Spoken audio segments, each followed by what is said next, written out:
एक झोपड़ी ऐसी थी जहां पानी नहीं, रोटी भी नहीं थी। उस रात उस घर में सिर्फ एक ही रोटी बची थी और तभी दरवाजे पर दस्तक हुई। बाबा, कोई भूखा है। एक तरफ बेटी थी, दूसरी तरफ भूखा साधु, और उसी पल तय होना था रोटी किसे। 3 महीने से इस गांव में बारिश नहीं हुई थी। कुएं सूख चुके थे, खेत बंजर हो चुके थे। लोग सुबह पानी ढूंढते थे और शाम को खाली हाथ लौट आते थे। गांव के आखिरी छोर पर रामू की छोटी सी झोपड़ी थी। आज उस झोपड़ी में चूल्हा नहीं जला था। बाबा, बहुत भूख लग रही है। बेटा, थोड़ा सब्र कर ले। सुबह कुछ काम मिल जाएगा तो खाना बना लेंगे। कल भी आपने यही कहा था बाबा।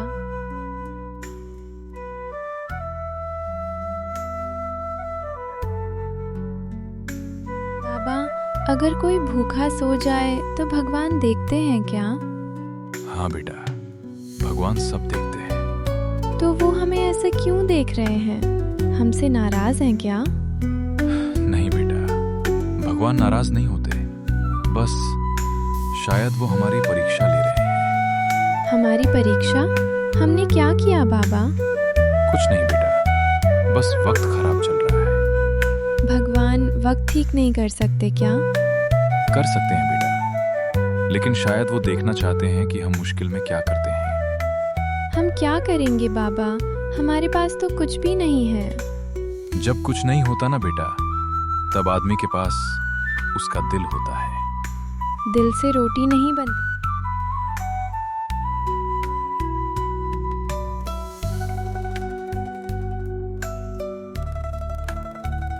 में फिर से सन्नाटा छा जाता है।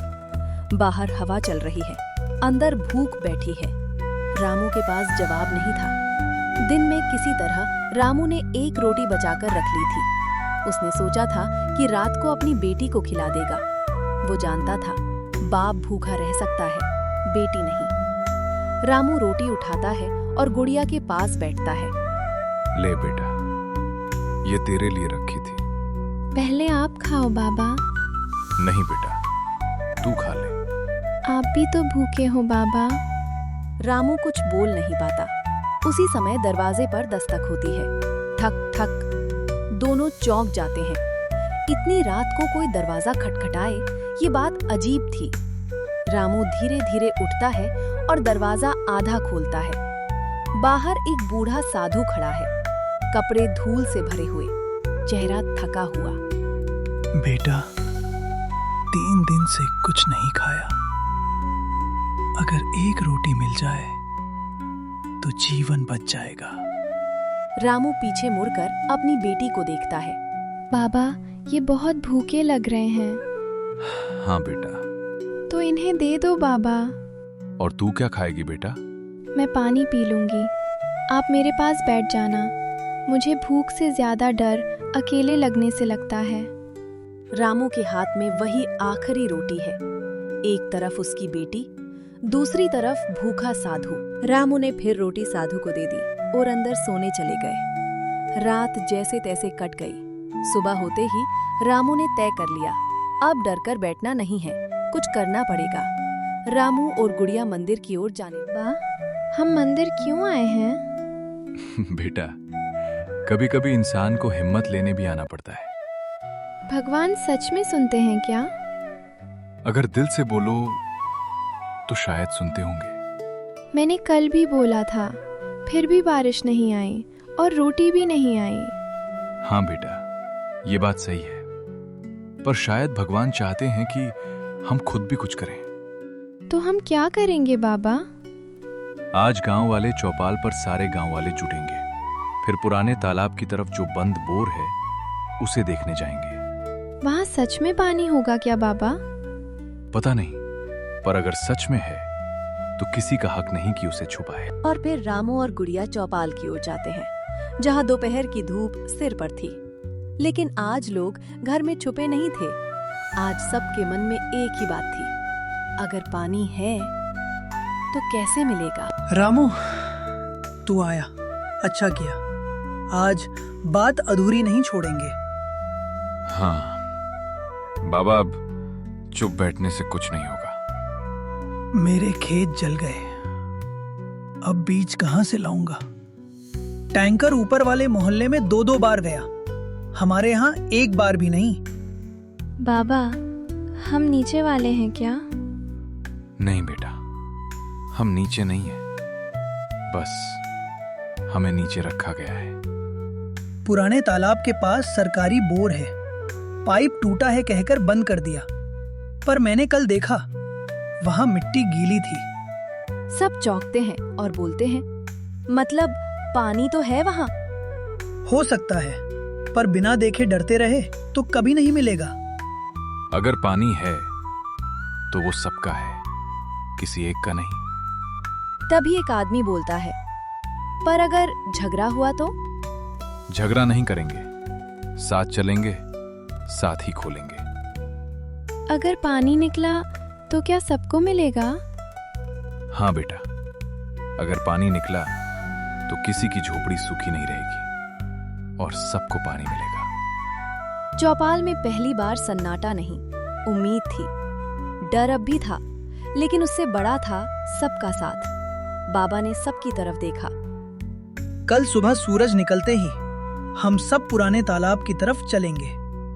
और उस पल गुड़िया ने बाबा की तरफ देखा। उसकी आंखों में पहली बार सवाल नहीं, थोड़ी सी सुबह सूरज निकलते ही गांव के लोग इकट्ठा हो गए। किसी के हाथ में फावड़ा था, किसी के हाथ में रस्सी। आज डर कम था और जिद ज्यादा। बस यही है, देखो ये पाइप यहीं से जाता है अंदर। कुछ लोग बोलते हैं ये तो सालों से बंद पड़ा है, यहाँ क्या मिलेगा? जब तक खोल कर देख नहीं लेते कैसे पता चलेगा?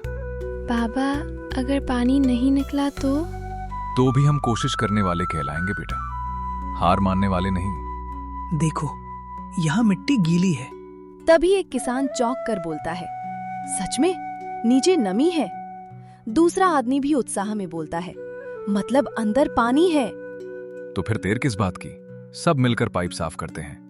कुछ लोग जंग लगे ढक्कन को उठाने की कोशिश करते हैं और कुछ पाइप को साफ करते हैं। तभी गुड़िया बोलती है, बाबा, भगवान सब देख रहे होंगे।